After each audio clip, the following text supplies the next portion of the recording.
Live, local, late breaking.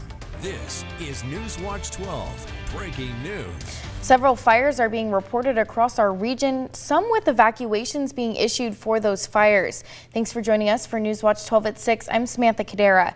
Let's turn right over to Storm Tracker 12 Chief Meteorologist Matt Hoffman for a latest on those evacuations. Yeah, one of the many fires we're watching is the Summit Fire. It does have those evacuations with it. Let's take a look at the map. Evacuation orders. This is down in Siskiyou County, west of Etna. Evacuation orders for zone SIS 1414 and SIS 2100A there in the red, and then areas in the yellow. That is an evacuation warning for zone SIS 2100B. Evacuation orders mean you need to leave immediately. You're in immediate danger. Evacuation warnings mean you need to be ready to leave at a moment's notice in California. You can get more details on the Summit Fire and other fires burning in our region on KDRV.com. Also download our NewsWatch 12 app. You can get evacuation alerts right to your phone. And then we are tracking the potential for more fire starts as thunderstorms continue to rumble through parts of the region.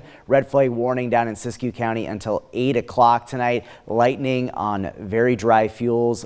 That usually tends to mean new fire starts, and we've been seeing that definitely throughout much of the region with the storms not only yesterday but more storms today. Another cluster of thunderstorms pushing into eastern portions of Siskiyou County. Also some storms right around where that Summit Fire is burning. We can be also cognizant of just some of these storms producing some gusty outflow winds, and that can help fan the flames as well. So we'll be tracking these fires closely. More thunderstorms stretching off to the north into parts of Klamath and Lake County. When it comes to temperatures, 94 degrees right now in Medford, 92 in Montague. It's 86 in Klamath Falls. It was another pretty hot day today, and it's going to be a fairly mild night tonight. 63 degrees in Medford. We should stay dry in the Rogue Valley. We may see a shower or sprinkle. That's about it. Just a lot of clouds. Tomorrow, it's going to be less hot. Not as hot as today, but still running a bit above normal. Breezy in the afternoon, and we're tracking the potential for some more thunderstorms for parts of the region. We'll talk about where and also take a look at your 4th of July forecast coming out.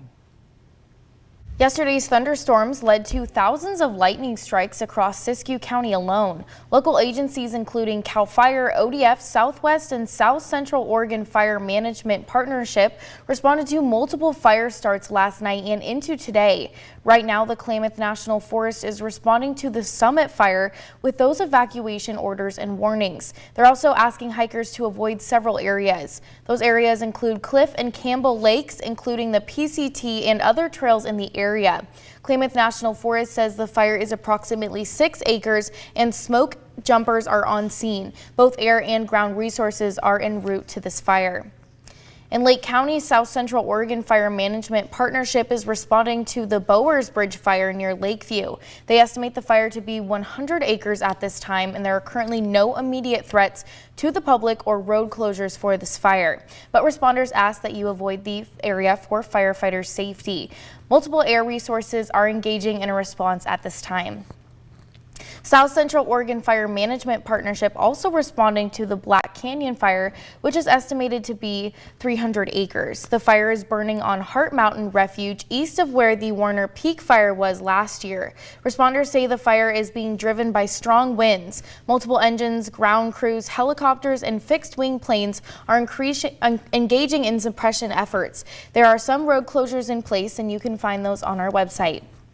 ODF Southwest responded to 7 fires following last night's thunderstorms, including one that prompted a level 2 evacuation. All evacuation warnings have since been dropped for the East Trail Creek fire. Oregon Department of Forestry is investigating the fire to confirm it is lightning caused. Take a look at the mop-up efforts from today. The 12-acre fire is fully lined and getting into the mop-up stages. The last Trail Creek fire is the largest of 5 fires reported in the last 24 hours. ODF flew in a reconnaissance flight at 3 p.m. and told NewsWatch 12 no new fires were spotted in the strike zone. And we are continuing to track those fires and any other new fire starts. You can find the latest details on kdrv.com. But with these fire starts yesterday and today, we're also tracking how agencies respond. NewsWatch 12's Oscar Rodriguez looked into how ODF uses a technology spot smoke and fires in our team coverage.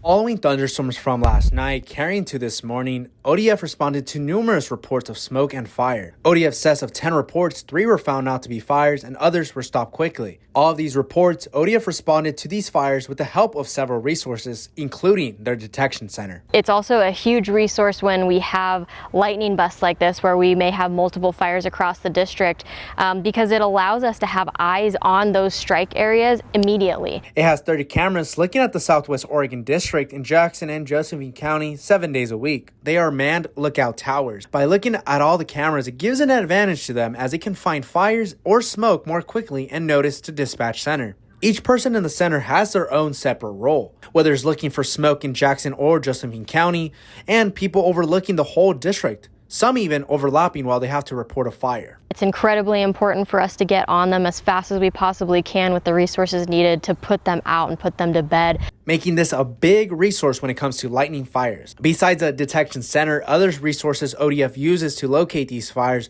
are the aircraft and drones. When the lightning strikes were occurring yesterday, it's important for the detection center to spot any smoke going on so ODF can be ready to respond to it. And we know that holdover lightning strikes are going to continue to be a potential issue for us. And so as quickly as we can be ready for the next one, that's our goal. From Medford, I'm Oscar Rodriguez.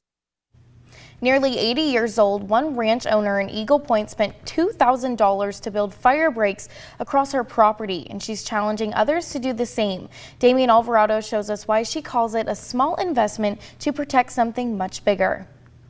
As you drive along Highway 140, you're going to see a lot of dry vegetation like this that you see right behind me. But we talked to one resident that's showing us what a road out of fire might look like, becoming a team player for local fire departments by creating a perimeter around her property, as well as fire lines within that perimeter. Carol Mercer is a former teacher, current ranch owner, and as she says, I'm a professional worrier. But this year she turned her worries into action. I'm not going to waste a good worry and not act on it if I can fix it. And I fixed it. Using a neighbor with a dozer, she installed perimeter breaks and a series of internal paths across her land, making it easier for crews to respond and limiting how far a fire could travel. And we made concentric circles within the circle so that we can't get a huge fire run going. And he did a perfect job. It's a decision she hopes more landowners will consider, saying the cost is far lower than the potential damage. One stupid flick of a cigarette. Millions of dollars gone. She says if enough people joined in, Jackson County could become the fire barrier county of Oregon. But that change starts before fire season, since there are now fire restrictions in place. Worrying about it doesn't get it done. Hoping about it doesn't get it done. Starting is what gets it done. Reporting in Eagle Point, I'm Damian Alvarado. Today, Siskiyou County Sheriff Jeremiah LaRue was in Sacramento to talk to the Republican Assembly Caucus about mountain lions, bear, and gray wolves. Sheriff LaRue was joined by sheriffs from El Dorado and Sierra County to discuss how predators impact Northern California ranchers and landowners. Part of the discussion was educating lawmakers from across the state on the rural county's problems.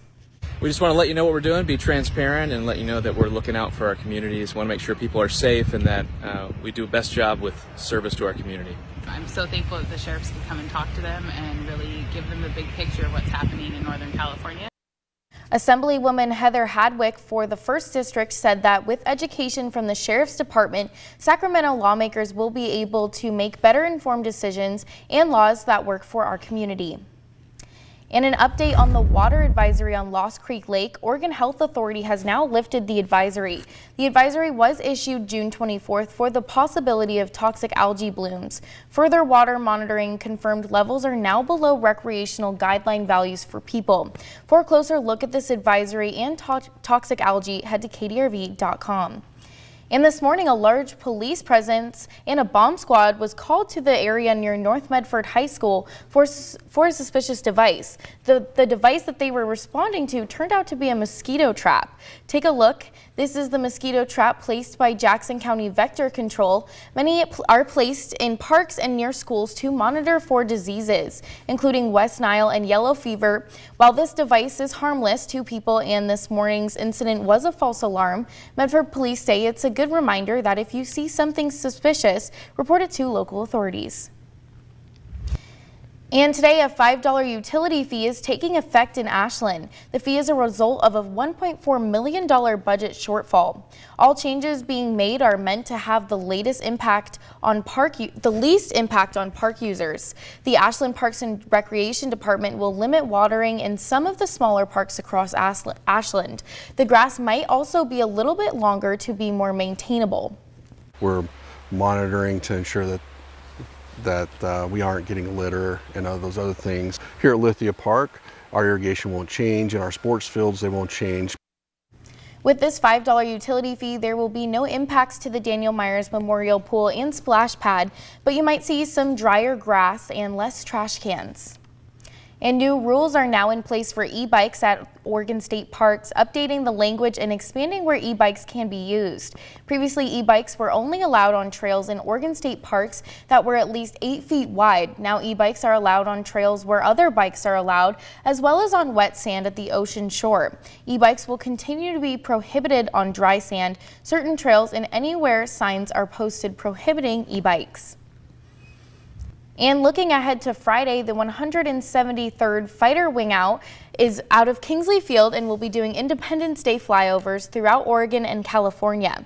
Between 9:30 a.m. and 11:30 a.m., jets will be passing over 12 different community events in areas including Chiloquin, Gold Beach, and Lake of the Woods. All flyovers will be approximately 1,000 feet above ground level and about 400 miles an hour. For a closer look at when and where flyovers will be, head to KDRV.com.